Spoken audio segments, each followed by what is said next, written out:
자, 오늘 본문의 말씀을 가지고 신실한 욥의 모습이라는 제목으로 함께 말씀 나누도록 하겠습니다. 우리 옆에 계신 분들에게 오늘 이렇게 인사했으면 좋겠는데요. 욥과 같은 신실한 성도가 됩시다. 욥과 같은 신실한 성도가 됩시다. 그렇습니다. 날마다 정말 욥처럼 신실한 귀한 하나님의 자녀들 또 성도들이 다 되시길 주님의 이름으로 간절히 축원드립니다.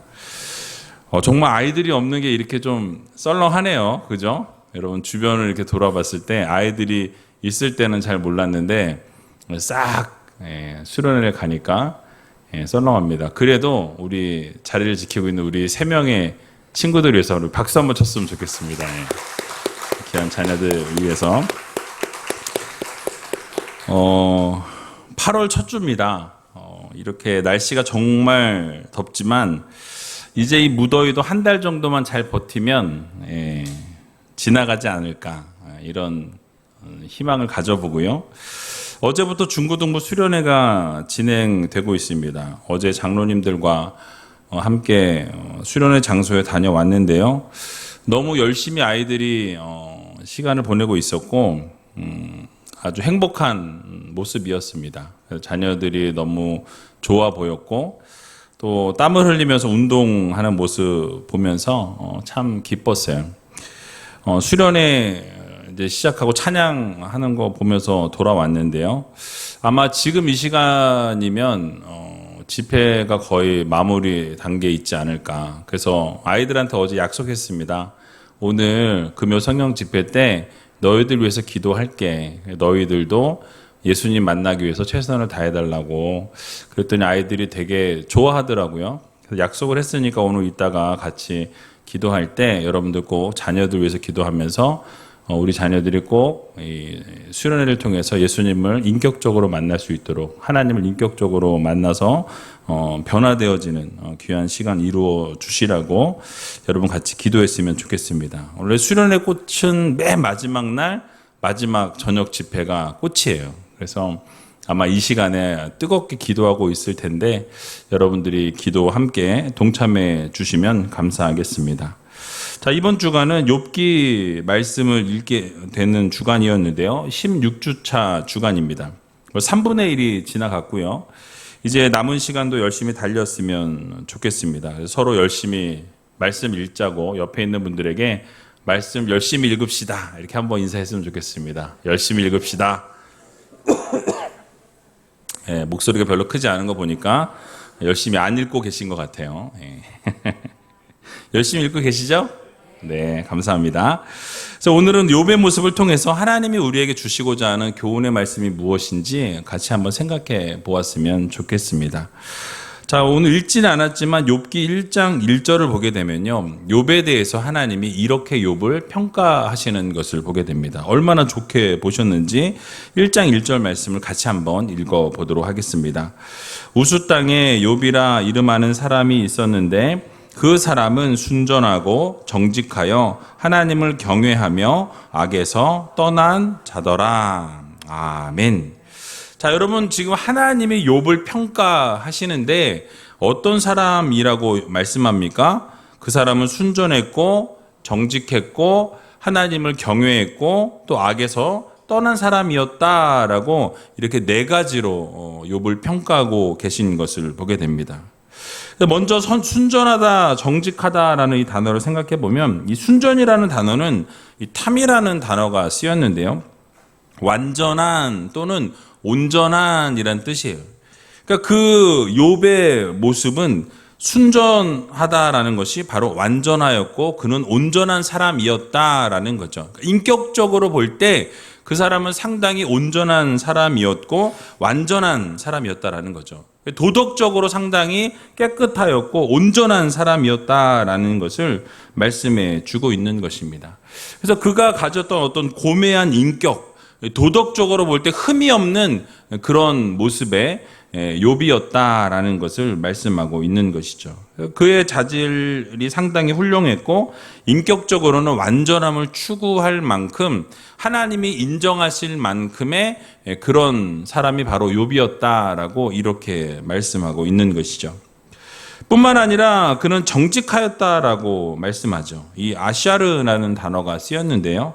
이 단어는 휘어지질 않는 또는 일직선으로 이렇게 이루는 이런 의미를 가지고 있습니다. 그러니까 아주 강직함을 나타내는 거예요. 거짓이 없는 어떤 인품에 있어서 아주 강직한 사람들 있지 않습니까?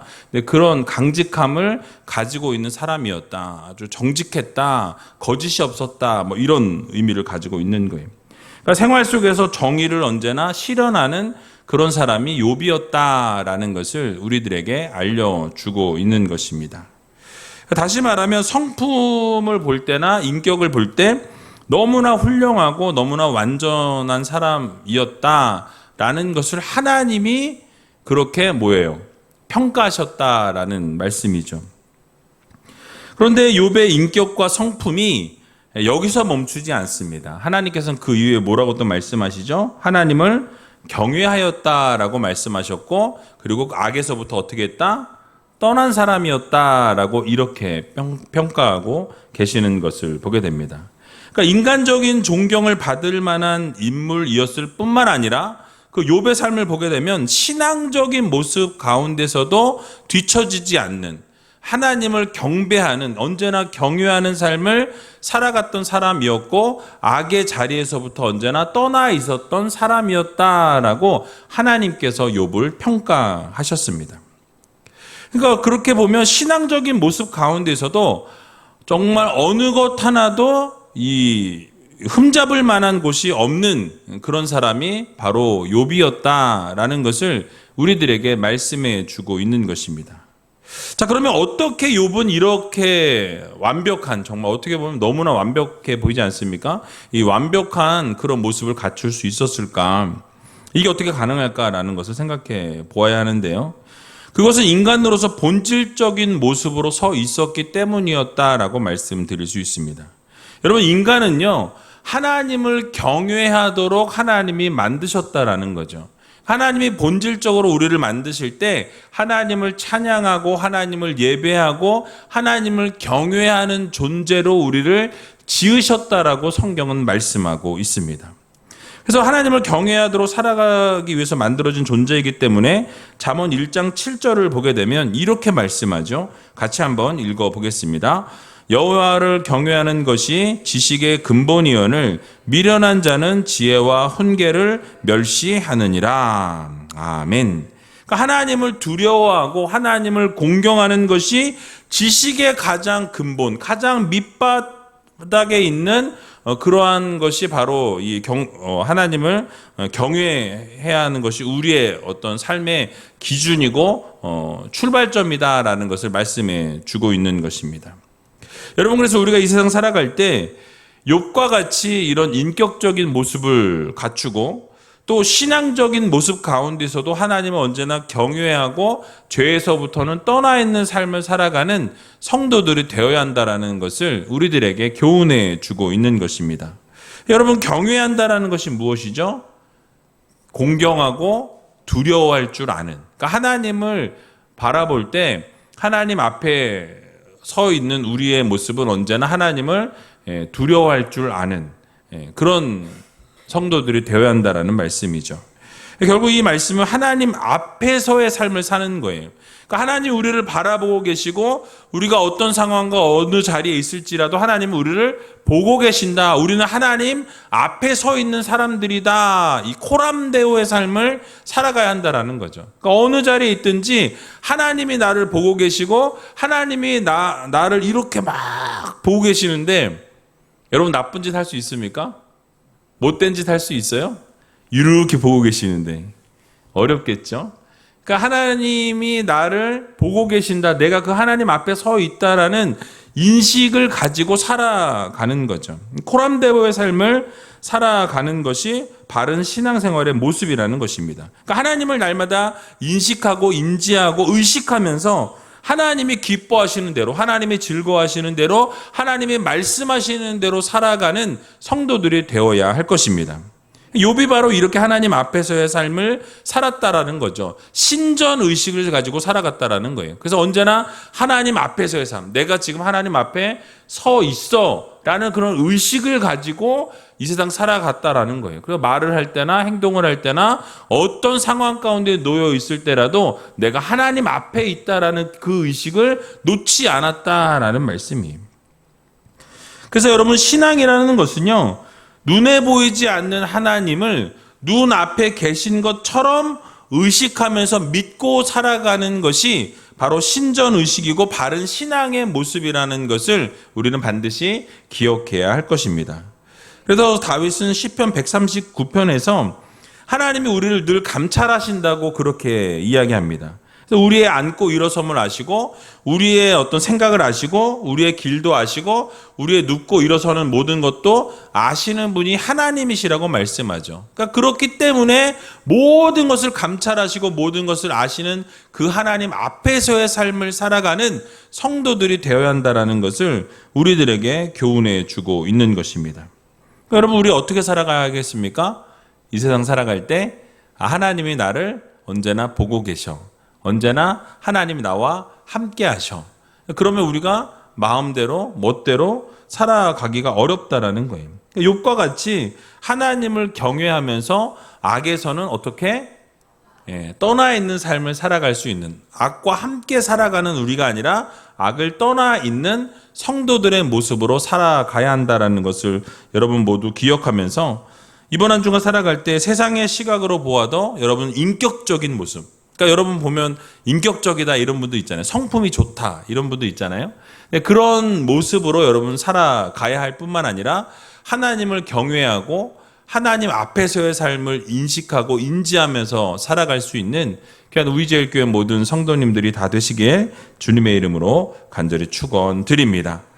자, 그런데 그렇게 인격적이고 의롭고 또 하나님을 경외하면서 악에서 떠나 있던 이 욥에게 엄청난 불행이 찾아오게 되는 것을 우리는 보게 되죠. 재난이 찾아오게 되는 것을 우리는 보게 됩니다. 여러분, 어떤 일이 발생했습니까? 모든 소유물들이 한꺼번에 다 사라지는, 그리고 사랑하는 자녀들이 다 죽게 되는 정말 있어서는 안 될 그런 재앙이 닥치게 되는 것을 우리는 보게 되죠. 성경을 읽어보면 이 스바 사람들이 들이닥쳐서 소와 나귀를 다 빼앗아 버리고 모든 종을 다 죽였다라고, 그리고 자신만 살아오게 되었다라고 이 욥 앞에서 이렇게 그 상황을 설명하는 것을 보게 됩니다. 그 말이 끝나기도 전에 또 한 사람이 와서 불이 하늘에서부터 떨어졌다라고 이야기하면서 양들과 모든 종들을 다 불살라 버렸다, 오직 나만 살아왔습니다라고 그렇게 보고를 또 받게 됩니다. 또 그 말이 끝나기도 전에 또 한 사람이 달려옵니다. 그리고 갈대아 사람들이 또 갑자기 와서 약대들 다 빼앗았다라고 이야기하죠. 그리고 종들을 또 다 죽였다라고 이야기합니다. 그 이야기를 하고 있을 때 또 누가 오게 됩니까? 바로 욥의 자녀 10자녀가 다 한자리에서 큰 태풍이 일어나서 집이 한꺼번에 무너짐으로 인해 자녀들 10자녀가 다 죽게 되었다라고 이렇게 보고를 받게 되죠. 자, 여러분, 만약에 여러분들이 이런 상황 가운데 놓여 있었다면 여러분들은 과연 그것을 어떻게 받아들이시겠습니까? 이 동방에 제일 가는 부자로 소문났던 이 욥이 모든 재산을 한꺼번에 다 잃어버렸고 사랑하는 자녀 10자녀가 한꺼번에 한 자리에서 다 죽었다라는 소식을 들었다면 여러분, 과연 그 사람이 온전할 수 있겠냐라는 거예요.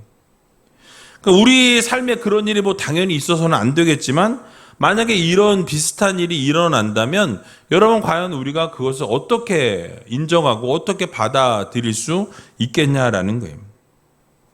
만약에 우리 삶에 이런 일들이 일어난다면 우리의 삶의 모든 것을 다 포기하거나 하나님을 원망하거나 불평하거나 원망하는 삶을 살 수밖에 없을지도 모르겠습니다. 아니, 어쩌면 그러면서 우리도 살아갈 의지를 다 포기하고 모든 생의 모든 그 힘들을 다 내려놓는 그런 일들이 우리 삶에 일어날지도 모른다라는 거죠.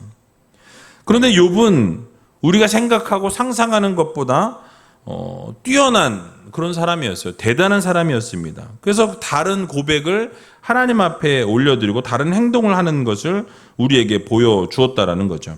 바로 오늘 본문 읽었던 20장 말씀을 보니까 이렇게 말씀하고 있습니다. 같이 한번 20절 말씀 읽어보도록 하겠습니다.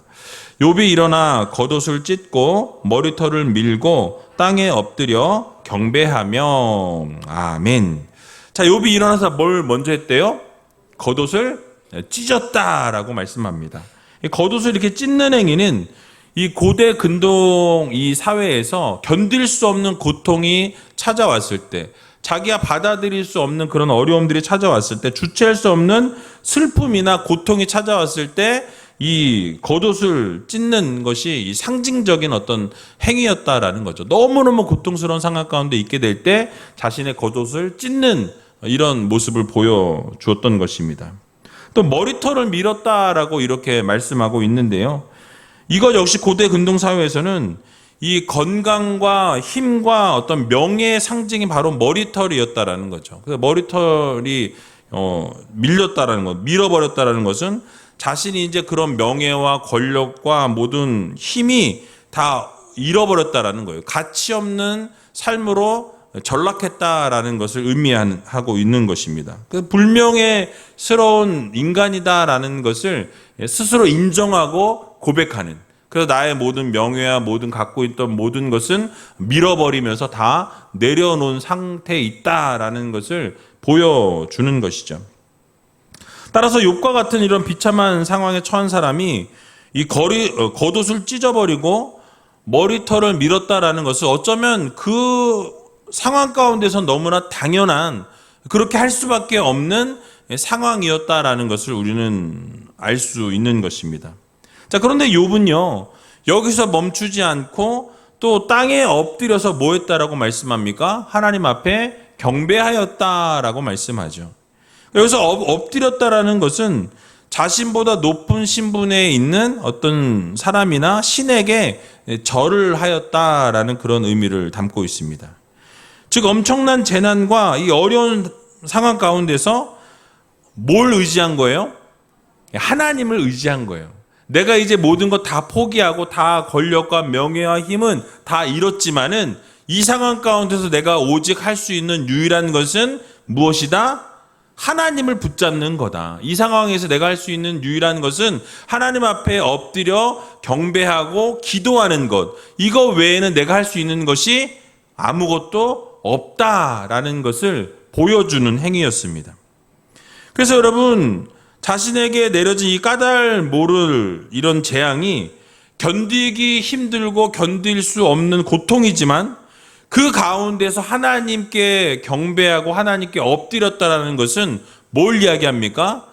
이것을 내가 인정하고 받아들이긴 어렵지만 그 안에 그러나 하나님의 뜻이 있고 하나님의 섭리가 있고 하나님의 계획이 있다라는 것을 인정하는 행위였다라는 거예요.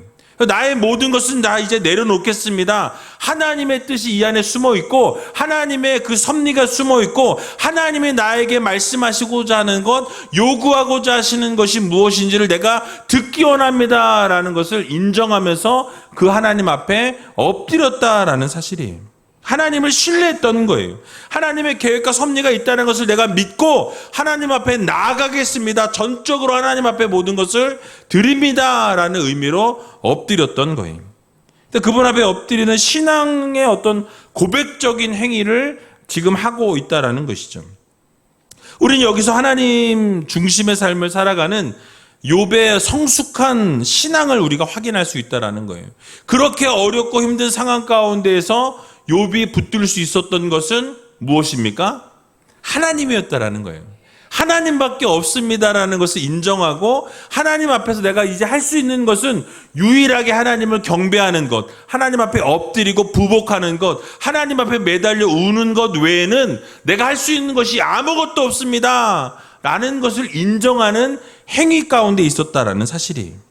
여러분, 우리의 신앙의 모습도 이러한 모습이 필요하다라는 것입니다. 내가 처한 상황이 어렵고 내가 처한 상황이 말로 할 수 없는 고통 가운데 있을지라도 그 고통 가운데 있을 때 우리가 할 수 있는 것은 무엇입니까? 하나님 앞에 엎드리는 거예요. 하나님 앞에 기도하는 것입니다. 정말 내가 다 내려놓고 싶은 상황 가운데 있을 때라도 포기하고 넘어지고 정말 모든 것을 다 내려놓고 싶은 상황 가운데 있을 그때에 우리가 잊지 말아야 될 것은 무엇입니까? 하나님이 계시다라는 거예요. 하나님이 우리와 함께 하신다라는 거죠. 하나님이 우리를 붙들고 계신다라는 것을 우리는 잊지 말아야 한다라는 것입니다. 그래서 우리가 포기하고 넘어져 있는 우리가 아니라 욥과 같이 하나님 앞에 엎드리고 하나님 앞에 매달리고 하나님 앞에 부르짖고 하나님 앞에 기도하는 성도들이 되어야 한다라는 말씀이에요. 여러분, 그래서 그렇게 신실하게 하나님을 바라볼 수 있는 믿음의 성도들이 되어야 한다라는 것입니다. 그러므로 여러분, 어떤 상황 가운데 놓일지라도 어떻게 힘든 상황 가운데 우리가 있을지라도 하나님을 바라볼 수 있는 믿음의 눈을 가진 성도님들이 다 되시기 바랍니다. 그래서 신실하게 하나님 앞에 나와서 오늘 이 시간 같이 기도하며 문제를 해결해 달라고 응답해 달라고 하나님 앞에 부르짖으면 하나님께서 들으시고 하나님의 때가 되어 하나님께서 해결하실 그 때가 될 때 하나님께서는 반드시 응답하시고 반드시 그 문제를 해결해 주신다라는 이 사실을 여러분 모두 믿으시고, 그래서 욥과 같이 하나님 앞에 엎드리고 하나님께 경배하고 신실하신 하나님을 바라봄으로 모든 문제를 해결받고 하나님의 은혜와 능력을 경험할 수 있는 귀한 우리제일교회 모든 성도님들이 다 되시길 주님의 이름으로 간절히 축원드립니다. 이어서 21절의 말씀도 보게 되니까 이렇게 지금 욥이 고백하는 것을 보게 되죠. 같이 한번 또 읽어보겠습니다. 가로되 내가 모태에서 적신이 나왔사온즉 또한 적신이 그리로 돌아가올지라. 주신 자도 여호와시요 취하신 자도 여호와시오니 여호와의 이름이 찬송을 받으실지니이다. 아멘. 자, 앞절에서는 욥의 이 재앙에 대한 행동에 대한 묘사였다면 이 21절의 말씀은 욥의 심정의 그 반응, 그 심적인 어떤 반응을 지금 묘사하고 있다라고 말씀드릴 수 있습니다. 사실 욥이 이렇게 재앙을 받게 된 것은 어떻게 보면 하나님이 욥을 칭찬하시고 하나님이 욥을 인정하신 데부터 출발되어지는 것을 보게 됩니다. 그러니까 욥처럼 이렇게 순전하고 욥처럼 이렇게 정직하고 하나님을 경외하고 악에서 떠난 사람이 있더냐? 없다라는 것을 하나님이 공포하셨다라는 거죠. 자랑하셨다라는 거예요. 이것을 들은 사단이 어떻게 했습니까? 1장 8절을 보게 되면 그 이야기를 듣고 나서 사단은 많은 것들을 하나님이 주셔서 그렇습니다. 하나님이 욥에게 다른 사람들보다 너무나 많은 것들을 허락하셨기 때문에 하나님을 경외하는 거지, 그 모든 것을 다 빼앗아가면 하나님 경외하지 아니하고 하나님을 저주할 것입니다 라고 이야기하는 것을 보게 되죠. 그러니까 복을 주셨기 때문에 하나님을 그렇게 높이 올려드리고 찬양하는 것이지, 그 모든 소유물을 다 치게 되면 하나님을 욕하게 될 거라고 10절에 나와 있는 것을 보게 되죠. 그러니까 사단의 논리대로라면 여러분 이쯤 되면 사실은 욥이 하나님을 저주하고 하나님을 욕해야 한다라는 거예요. 그러나 욥은 어떻게 했습니까? 하나님을 욕했다라는 단어가 어디에도 없어요. 저주했다라는 단어를 어딜 찾아봐도 없다라는 거죠. 오히려 이렇게 하나님 앞에 영광과 찬송을 올려드리는 것을 우리는 보게 되는 것입니다. 자신이 못해서 나올 때 내가 빈손으로 나왔기 때문에 내가 갈 때도 빈손으로 가는 것이 너무나 당연한 것이다 라고 그렇게 인정하고 고백하는 것을 보게 됩니다. 그러면서 또 뭐라고 이야기하죠? 주신 자도 여호와시요 취하시는 자도 여호와시다라고 말씀하는 것을 보게 되죠. 그러니까 내가 빈손으로 왔고 그렇기 때문에 빈손으로 가는 것이 너무나 당연하고, 그래서 하나님께서 주신 것도 하나님이 주셨으니 그것을 앗아가시는 것, 빼앗아가시는 것도 하나님이 하신다면 그건 너무나 당연한 것이라는 인정을 하고 그것을 고백하고 있다라는 사실이에요. 그래서 모든 소유물과 자녀들이 오게 된 근원 역시 하나님이시니 하나님께서 그것을 다 뺏어 가신 것도 내가 인정할 수밖에 없다. 그것을 내가 화를 내거나 그것을 내가 불평이나 원망할 것이 아니라 하나님의 것이 하나님이 주셨기 때문에 하나님이 가져가시는 것도 마땅하다, 당연하다라는 것을 고백하고 있는 것을 보게 되죠. 자, 그래서 어떠한 일이 생기고 어려움이 찾아왔을지라도 그 모든 것을 인도하시고 이끌어 가시는 분은 누구시다라는 것을 인정하는 것입니까? 하나님이시라는 것을 인정하고 있다라는 거예요. 그러니까 여호와 하나님이심을 삶 속에서 인정하고 고백하고 있는 것을 보게 됩니다. 그러니까 여러분, 우리가 이 본문을 보면서 잊지 말아야 될 것은 무엇이냐면, 우리가 가지고 있는 모든 것, 우리가 소유하고 있는 모든 것이 내 것이 아니라는 거예요. 하나님의 것이라는 거예요. 하나님이 우리에게 이 세상 살아가는 동안 우리에게 청지기의 삶을 맡겨주시고 우리에게 잠깐 이렇게 맡으라고, 청지기의 사명을 감당하라고 허락해 주신 것입니다. 그래서 어떤 것도 우리의 소유가 아니고 우리의 것이 아니라는 거예요. 그래서 디모데전서 6장 7절에도 보면 이렇게 말씀하고 있습니다. 같이 한번 읽어보겠습니다. 우리가 세상에 아무것도 가지고 온 것이 없음에 또한 아무것도 가지고 가지 못하리니. 아멘. 자, 여러분, 만약 여러분들에게 어마어마한 돈이 있다고 한번 상상해 보시면, 1억이 있다고 상상해 보세요. 가지고 천국 가실 분 있으십니까? 나는 그 돈 천국 가져가겠습니다. 있으세요? 없어요. 그러니까 우리가 빈손으로 왔기 때문에 빈손으로 가는 것이 너무나 당연하다는 거죠. 그 모든 것이 하나님이 주셨기에 하나님이 취하시는 것도 너무나 당연하다는 거예요. 근데 우리는 어떤 생각을 가지냐면, 내 것은 내 거인 거예요. 그냥 생기면 한번 들어가면 블랙홀이야. 절대 나오지 않아요. 그래가지고 다 내 거야.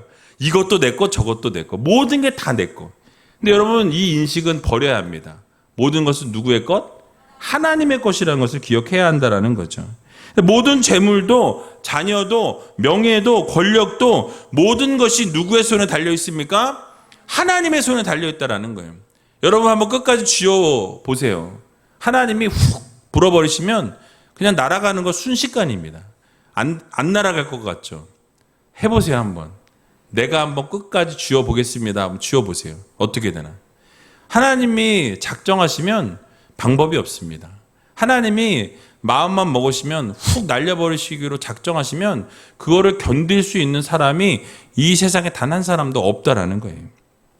그러므로 오직 모든 것이 하나님께 속해 있다라는 것, 모든 것이 하나님의 소유라는 것, 우리에게 잠깐 선물로 주신 것, 맡겨주신 것이라는 이 사실 여러분 모두 믿으시고, 욥과 같이 모든 찬송과 영광을 하나님께 올려드리고 모든 소유가 하나님의 것임을 인정하며 고백하며 살아갈 수 있는 귀한 의제일교회 모든 성도님들이 다 되시길 주님의 이름으로 간절히 축원드립니다. 마지막으로 오늘 본문 22절 말씀 같이 읽어보고 말씀을 마치도록 하겠습니다. 이 모든 일에 욥이 범죄하지 아니하고 하나님을 향하여 어리석게 원망하지 아니하니라. 아멘. 여러분, 뭐라고 말씀합니까? 모든 일에 욥이 범죄하지 아니했다라고 말씀하죠. 여러분, 욥이 당한 일이 얼마나 충격적인 일입니까? 모든 전 재산이 한꺼번에 다 날아갔어요. 사랑하는 자녀가 다 죽어버렸다라는 거예요. 아무리 신앙이 좋은 사람일지라도 여러분, 이것을 견딜 수 있는 사람이 있겠습니까? 정말 힘든 일이 눈앞에 펼쳐졌다라는 거, 견딜 수 없고 참을 수 없고 인내할 수 없는 일이 내 삶에 일어났다라는 거예요. 여러분, 그런데 욥은 어떠했습니까? 범죄하지 않았다라고 말씀하고 있어요. 이 말은 그 자신에게 일어난 그 일은 당장 이해할 수 없고 받아들일 수 없지만 하나님께서 하시는 일에는 오류가 없고 실수가 없다라는 것을 믿었다라는 거예요. 지금 일어난 일이 내가 받아들일 수 없고 이해할 수 없는 일이 내 앞에 일어났고 내 삶에 일어났지만 결국 이것도 하나님이 하신 거기 때문에 당장은 이해할 수 없으나 나중에 하나님께서 이해시켜 주실 것이라는 믿음을 가졌다는 거죠. 그래서 범죄하지 아니하였고 끝까지 하나님의 신실하심을 바라보았다라고 성경은 말씀하고 있는 것입니다. 그래서 욥은 범죄하지 않을 수 있었던 거예요. 내가 지금 당장은 이해할 수 없지만 하나님이 그 가운데 뜻이 있고 하나님의 계획이 있고 내가 알지 못하는 하나님의 역사하심과 인도하심이 있을 거라는 그 확신을 가지고 있었다라는 사실이에요. 여러분, 그러므로 우리 모두는 이 세상 살아가게 될 때에 여러분이 혹시 이해할 수 없는 일들이 일어날 수 있습니다. 여러분이 받아들일 수 없는 일들이 일어날 때가 있다라는 거예요. 인정할 수 없는 일들이 여러분의 삶에 생길 수 있다라는 거죠. 그럴 때 욥과 같이 범죄하지 아니하고 신실하신 하나님을 바라볼 수 있는 믿음의 성도님들이 다 되시기 바랍니다. 또 하나님을 향해서 어리석게 원망하지 아니하였다라고 말씀하죠. 이 말씀 역시 하나님을 향해 원망하는 것이 어리석은 일이라는 것을 전제하고 있다는 것이죠. 여러분 성경을 읽다 보면 이스라엘 백성들의 삶 가운데 얼마나 하나님을 원망하고 하나님께 불평하는 모습이 얼마나 많이 나옵니까? 하나님께 저주를 쏟아부는 일들이 많이 나오는 것을 보게 되죠. 이러한 모습이 그려질 때마다 하나님께서 그들을 벌하시기도 하고 그들을 심판하시기도 하고 불쌍히 여기서 긍휼을 베푸시고 그들의 문제를 해결해 주시는 것을 우리는 성경을 통해 보게 되죠. 그러니까 중요한 것은 무엇이냐면 이 욥과 같이 우리가 어리석게 원망하지 않을 수 있는 믿음의 성도들이 되어야 한다라는 말씀이에요. 근데 우리가 이 세상 살아가다 보면 우리도 모르게 원망하거나 불평하는 일들이 생겨지더라는 거예요. 여러분 그때마다 우리가 잊지 말아야 될 것이 무엇입니까? 이 원망과 불평은 누가 좋아하는 거예요? 사단이 좋아하는 거예요. 제발 원망 좀 해라. 불평 좀 해라. 나를 좀 기쁘게 해라. 그게 사단이 하는 역할입니다. 여러분들이 힘들고 어려운 상황 가운데서 원망과 불평을 하기를 원한다라는 거예요. 그러므로 하나님의 자녀들은 원망과 불평이 없어야 한다라는 거예요. 오히려 칭찬과 격려와 배려와 감사와 찬양의 말들을 하게 될 때 우리의 삶에 하나님께서는 놀라운 기적을 이루신다라는 것을 여러분들 모두 기억하시기 바랍니다. 그러므로 우리 모두는 이 어려운 상황 가운데 힘든 상황 가운데 욥처럼 오히려 감사하고 하나님 앞에 찬양을 올려드리고 경배를 올려드릴 수 있는 그런 신앙의 모습을 갖추어야 할 것입니다. 또한 고난과 역경이 찾아올 때마다 앞으로 하나님이 허락해 주실 그 은혜와 놀라운 그 역사와 기적을 우리가 기대하면서 여러분 힘든 상황 가운데서조차도 어떻게 해야 합니까? 하나님 앞에 그럼에도 불구하고 감사하고 그럼에도 불구하고 찬양할 때 하나님께서 여러분들에게 놀라운 은혜를 주신다라는 것을 여러분 꼭 믿으시고 이 원망과 불평을 어리석게 하지 아니하는 귀한 우이제일교회 모든 성도님들이 다 되시길 주님의 이름으로 간절히 축원드립니다.